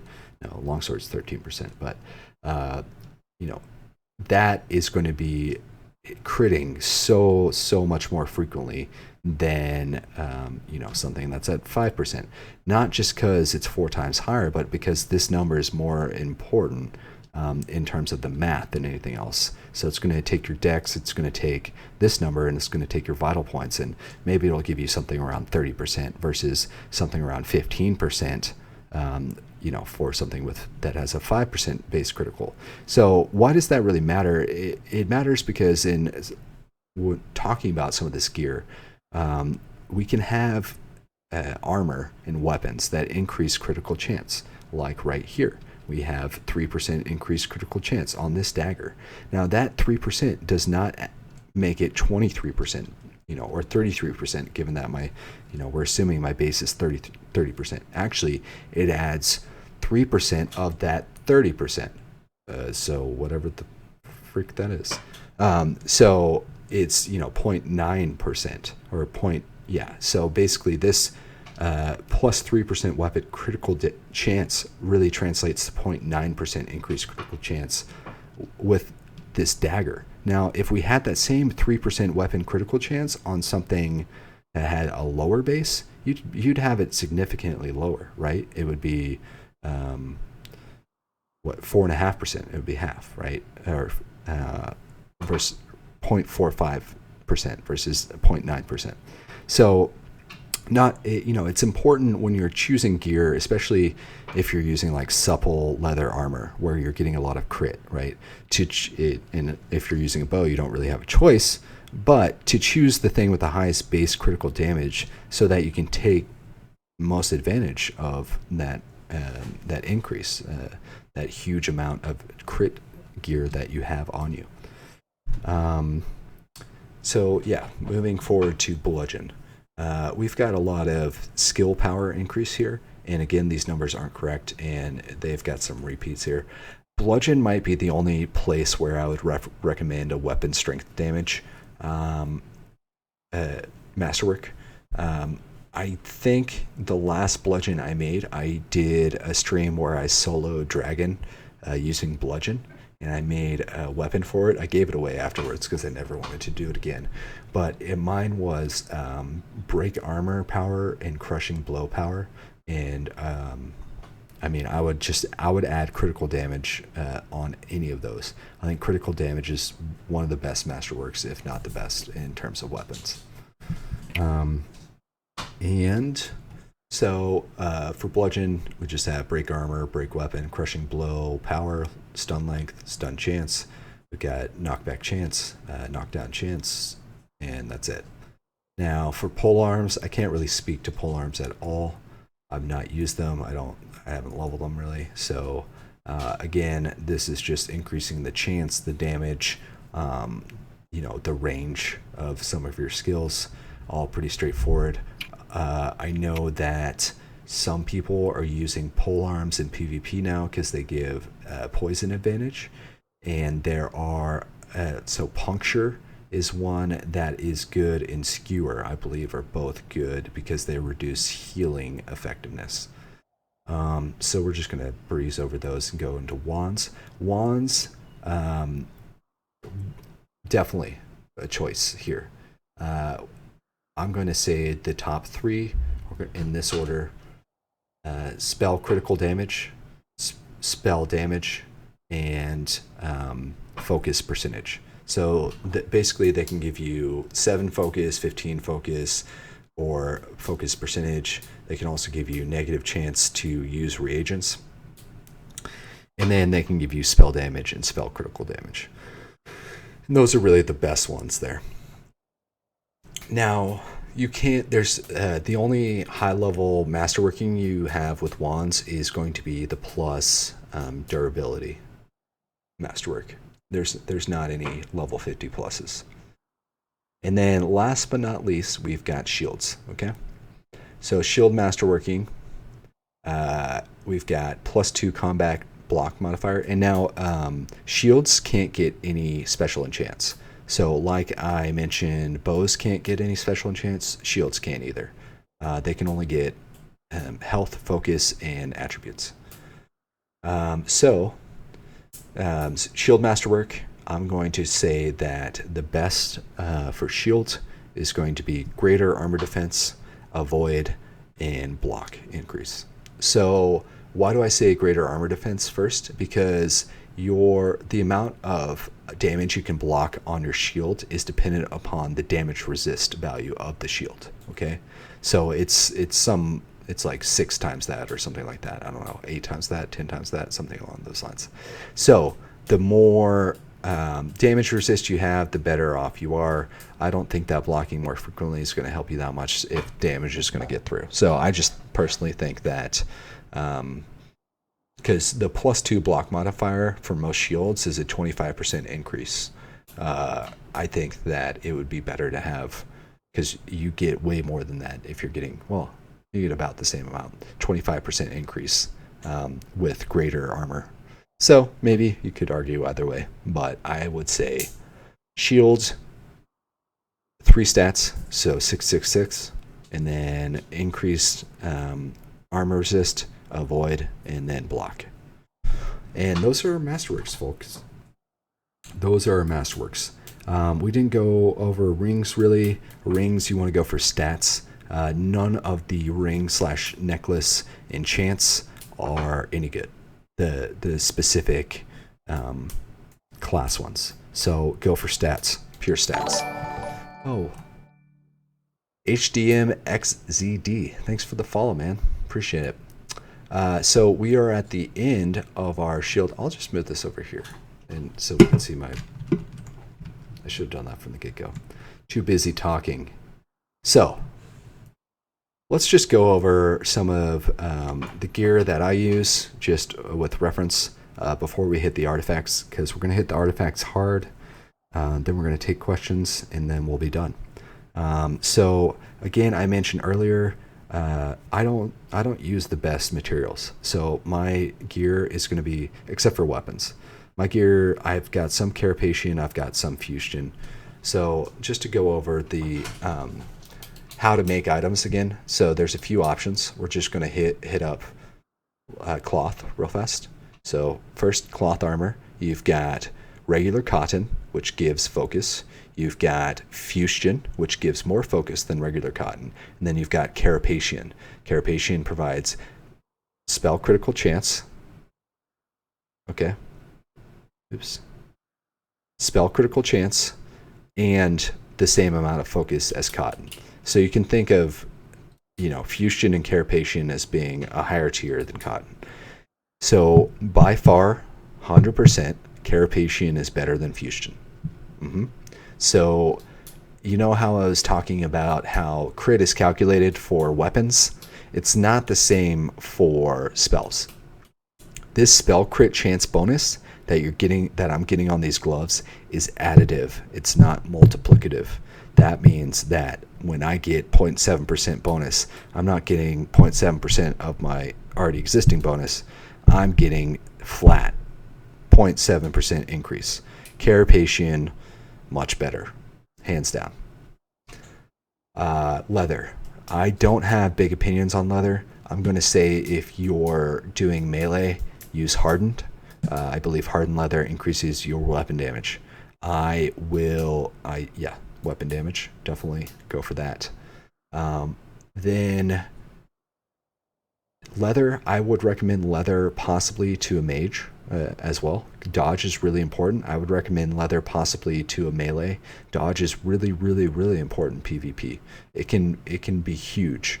It's way more important than avoid. And I said that before. I mean it. Every single time I show up to PvP, you're going to see me always wearing this Blessing of Compassion. I'm always going to have this combat dodge modifier. Why is it +4? Okay, so that's leather. Then for plate, iron, whatever, use meteoric iron if you want the defense. If you're looking for weapon damage, use copper or bronze. I don't have strong opinions there. I've got copper, I've got iron. I use them in different situations. Okay, so those are materials. Oh, weapons. I already said what I want for bow. I said bronze on bronze for swords, and for pretty much for swords for anything else. For pole arms, I'm going to do rock maple. Hard maple. What is the maple I use? Rock maple, yeah. I'm going to use rock maple and bronze for bludgeons and pole arms. Okay? And and for wands, rock maple and carapacian straps. And I'm going to be using some sort of leather strap, probably regular leather straps for most of my armor, unless it's cloth. Okay, so I think hopefully we've hit up some best in slots for a lot of classes. We've gone over how nice it is to have good gear that gives you double damage. We did the grind of all the masterworks and enchants and what I thought was best. And we're going to finish up here with the artifact list.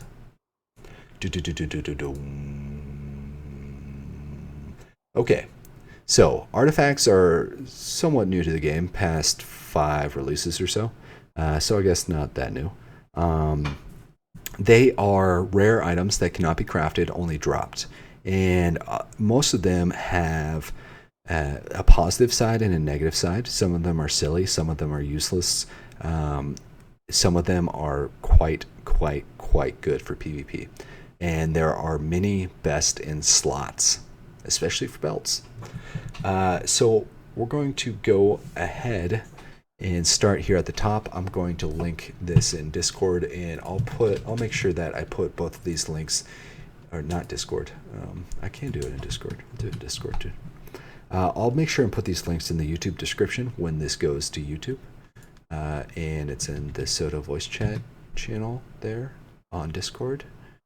And we'll just run through it real fast. And I'm going to run through every single artifact, maybe give it a sentence or two, and then we'll be done. So, Ankh of Sacrifice, not great. Nope. It gives life attunement, a good amount of life attunement. It gives 200% reagent cost as the negative. You're not... if you want to heal yourself the whole time, then sure, use it. If not, I don't think so. Ankh of Walla, unless one day Atos makes Banish Undead deal damage to people wearing a Lich Ring, then maybe you'll see Ankh of Sacrifice a lot more. Okay, next up, Ankh of Walla. I've actually used this in PvP. Again, Sun builds aren't great because they're going to be countered very easily by Celestial Blessing. Belt of the Ox, no. Brutal Butcher, no. Patient Harvester, no. Embry's Heart, no. Fleet Flute, possibly. It's good. Probably best in slot. Nope. No. No, probably not. It's just good for a speed boost if you need it. PvPing might be better for open world. Flute of Defiance, I said that is probably best in slot for anyone fighting a mage.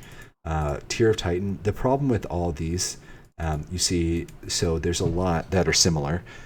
Basically, they go along the lines of negative 25% magic fizzle, plus 25 to an attunement, something else, and then negative 100 to the opposite attunement. The problem with using things like this is they're too easily countered in PvP. You might get one kill in, but then he's just going to be bursting out fire or whatever it might be. Also, these are comparable to wands, so I'm just going to go over them. That's the version for water. No. That's the version for earth. No. Harp of Invigoration. This is probably a similar best in slot for musical instrument. It will give you awesome combat health regen. Heart of Rule, yeah, possibly if you're doing a chaos deck. If you're playing a chaos mage, I have fought chaos mages who have pulled it off successfully. It is an interesting build. You can make this viable. Heart of Rule, best in spot, chaos mage. Best in slot. The Lagomorph necklace, I don't think that its positives are good enough to be that viable in PvP. Maybe for moving around.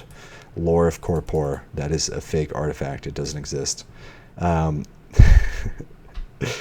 of Discordant Notes, no, do not use this. Loot of Inspiration. Adventure level doesn't matter in terms of hit rolls in PvP. So if you wanted it for the plus 15 max health or whatever, Maple Band, no. Necklace of Cautious Precision, the negative 1.5. So this is before the lack of percentage here is not a mistake. All right, things that add base move speed, are talking about how many feet per second or something you're moving. It's not a percentage, it's an actual additive number. So 1.5 move speed makes you much slower. I would say no. Necklace of Civility, no. Pax Ring, no. Brittle Brawn, I would not recommend it. Fuck, it's hard enough killing the dragon with that on. I killed Yordic Myers with one on earlier today, but that was kind of an easy fight. So I'd say no. Cat's Grace, Crescipio, Kettle King, Franken, no. This, Ring of the Gambler, maybe. If you're using right now Fortified Defenses a lot, it's potentially good. No. Yes, best in slot, Deathmage.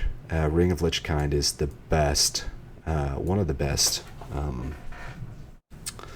artifacts out there. It's what makes Deathmages really overpowered right now. Then we have, does it even say Warlock Chain? All these guys go into Warlock Chain. Warlock Chain is, let me just pull it up, the best in slot for necklace. For pretty much anyone. Melee, yeah. Archer, yeah. Mage, most definitely. Best in slot. Okay. Sage's Sash, best in slot for a mage. Belt. Shard of Night, even though it's tempting, don't use this in PvP. Someone will wreck you with sun. I mean, maybe do. I don't care what you do. Shield of Attraction, no. All right. Shield of the Wicked King. I always bring Shield of the Wicked King with me to tournaments. And there is one reason why. Shield of the Wicked King, if I still have it on me. Yes, I do, because there was a tournament last night. Shield of the Wicked King causes 0.5 focus damage rate, okay? And also negative 5 combat health per second. So either of these guys will wake you up out of Mesmerize. This, you no longer need smelling salts. Get you a Shield of Wicked King when you get mezzed, because even with your stuff out, look, I'm attacking, right? Even with this out, I get mezzed. I can drag this over to my shield slot, and it's on. And now, boom, I'm out of mez. And I can go back. I can get my wand back. Bring it over. All right, so it'll instantly break any mesmerize. Don't deal with that stuff. Screw mes. Is it faster to No, smelling salt won't get rid of it because smelling salts only reduces the time. It reduces it by like, I don't know. I don't know if it's a flat amount of seconds or if it's percentage. But I mean, it could be faster to smelling salt. But definitely, if someone's using a lot of mez on you, it's very desirable item to have. Also, it might be good for best in slot for spam mages. I honestly haven't used it that much because you can't cast Shield of Air while you have Shield of Wicked King on. And that's the major backside, because I use Shield of Air a lot as a last stance, save my ass sort of skill in PvP. So I wouldn't remember to take it off before that. Okay. Next up, Slipshod Shooter Sash. We had that. We showed it at the beginning. That is best in slot for Archer by far. Thimble of Evelyn. No. Thunderbranch. No. That's the lightning version of the ones with the negative attunement. Torch of Jarek. No. And that is, yeah, it's just a light source. Don't use it in PvP. Vexlin's Ember of Conflagration. No. Wayland Root, nope. Warlock Chain, yes. Okay, best in slot, already said that. Okay, next up, we have Cabalist Hoods. All right, best in slot is going to be your Cabalist Dolus Hood. That's going to be for mages, all right? And it is so yummy, and I want 1 million of them because they're worth so much money and they're so easy to get. Not easy to get. And pretty much they're pennies, man. Pretty much the anyone else, I would say, if you're an archer or melee, I would not recommend the Dolus Hood because it takes a 5% critical chance off of your weapon. So I would definitely recommend the Indigno Hood. It's the only one that does not have a bad side. It gives 10 intelligence, 10 strength. All right, so that's best in slot. I'm going to call it for melee and for archer. Okay, Cabalist weapons. None of these are best in slot. Carnal Vial Shield is pretty awesome. Not best in slot. Yep, so, I mean, these each do something kind of interesting. Despicable Vile Crossbow, kind of interesting. And then none of these are actually, I mean, arguably Assassin's Blade is best in slot for some build. I just don't think I've discovered what it is yet. I've been trying a few builds with this sword, but it doesn't say up there. Assassin's Blade. Wait, can we see this? Yeah. Assassin's Blade has a finely serrated edge that not only results in more powerful critical hits, but also increases the effectiveness of poison. So it's basically like similar to a spear that has 2.5 x critical damage, but it's a one-handed sword. So it's nice. It's effective, and it might be best in slot. In the Warlock Chain, so JR brings up a good point. He says that it sounds like something for people who use spells. That's true, but remember that attunement turns into resistance. So for those of you who don't use spells, you can look at the Warlock Chain instead of attunement as resistance. So it gives you +5 resist to every school of magic, including chaos. Gives you +5 adventure level and +15 intelligence. So still best there. And you think they're gonna make super OP necklaces for ranged and melee in the future that aren't just intelligence? Not that I know of. I mean, I think that, well, so when I was at the office last month, I got a chance to talk to Chris for a little bit, and we talked about a few of these artifacts, actually. I told him, well, we're kind of bringing up best in slot aspects, how, like, you're making it so that some of these artifacts are really, really good, like the Dolus Head, like, why would any mage care about, like, his critical his weapon critical chance being reduced. It's like that's not a really good offset for something that's really giving it a shit ton of intelligence. And same with the Indigno head. Like, it's just a lot of stats, and there's no drawback at all. So I brought those up, and he told me, kind of unrelatedly, that and Asbury Baker was there as well. See here? He said that he had just made more artifacts at the Order of Lord British, and I don't think they've gone into the game yet, for that are the completion of each quest line. So it could be that similarly you follow the School of Love and you become an archer, that you might get something at the end of the School of Love that might help there. I do not know. That's conjecture.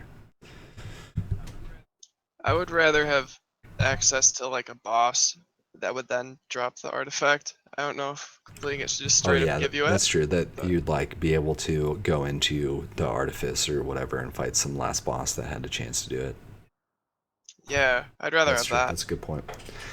So that's pretty much all I've got. Well, I wanted to go over. That's everything I wanted to go over. I think I hit best in slot for most things. I tried to go over each item and tell what my favorite masterworks and enchants were. Hopefully I gave you a good idea about what values are good on good gear. So for greater enchants, you're gonna see around 6 over. You want to see over 6 dex strength, whatever it might be, for those regular enchants. So you see here, I've got one that's 5.9 and one that's 6.3. You're going to want to look for the ones that are above 6. All right, that's some real quality work from a real quality crafter. So make sure you don't get ripped off. Again, there actually was one thing I wanted to talk about real fast before we wrap up here, and that's old gear. So basically about 5 or 6 releases ago, near when artifacts came in, all the enchantment values changed. All the enchantment and masterworking values changed. So basically there's a bunch of old gear that was created before then that totally sucks. I don't think I have any on me right now because I gave it all away. But basically the difference is that you won't have that % increase. So like the base value for a minor intelligence enchant is going to be 2. Now my armor enchant skill provides a plus 50% bonus for that. So that means that my base minor intelligence enchant is going to be 3 intelligence, because half of 2 is 1 plus 2 is 3. So the difference between old enchants and new enchants is that old enchants don't get that bonus. They don't have that plus 50%. So where, in this example that I'm showing these legs, we have, plus 3 and plus 6.3 or whatever, these values, the base values will be very different, very much lower, because they don't have that plus 50%. So it's always going to be plus 2 or plus 4 for the stats, all right? Or plus 10, for focus or whatever. So make sure you're looking at that when you're buying gear, okay? Don't buy old gear. It might have a lot of pluses on it. Don't care about pluses. You can get pluses from stupid things. You can have a chest. We were talking about sun chest, right? I saw someone on Discord. He was selling a plus 17 sun chest, and it's like, okay, that chest has sunlight. Okay, you glow. That chest has moon resist. Okay, you're resistant to moon magic. And the best thing about it was that it had the strength bonus. But that's 6 points. That's plus 6 of value to nothing. The moon resist enchant adds plus 3 to a piece of armor. This little plus number or whatever. So major intelligence adds plus 2. That plus number at the end, it doesn't mean shit. You could be resistant to moon magic for plus 3, or you could have 6 strength for plus 2. 6 strength is much, much better than being resistant to moon magic, unless, I don't know, moon mages make a comeback somehow. So be They will. Maybe.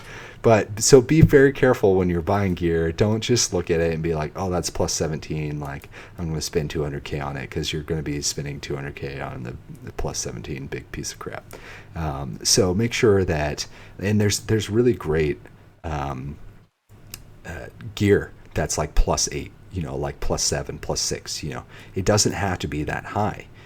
You get really good gear that's high, but these pants are plus 9, right? It could have been plus 8, and it would still be really freaking good. They get almost plus 12 intelligence, right? Like, fuck, that's good.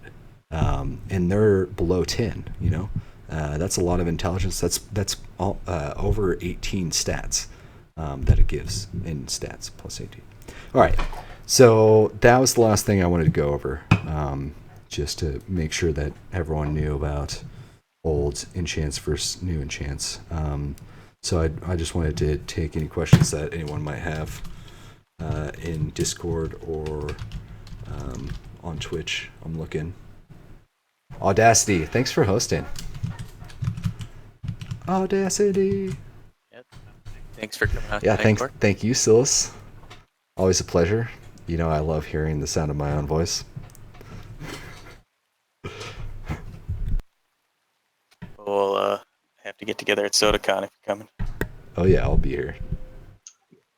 Only question is, how do I get $1 million hoods? You gotta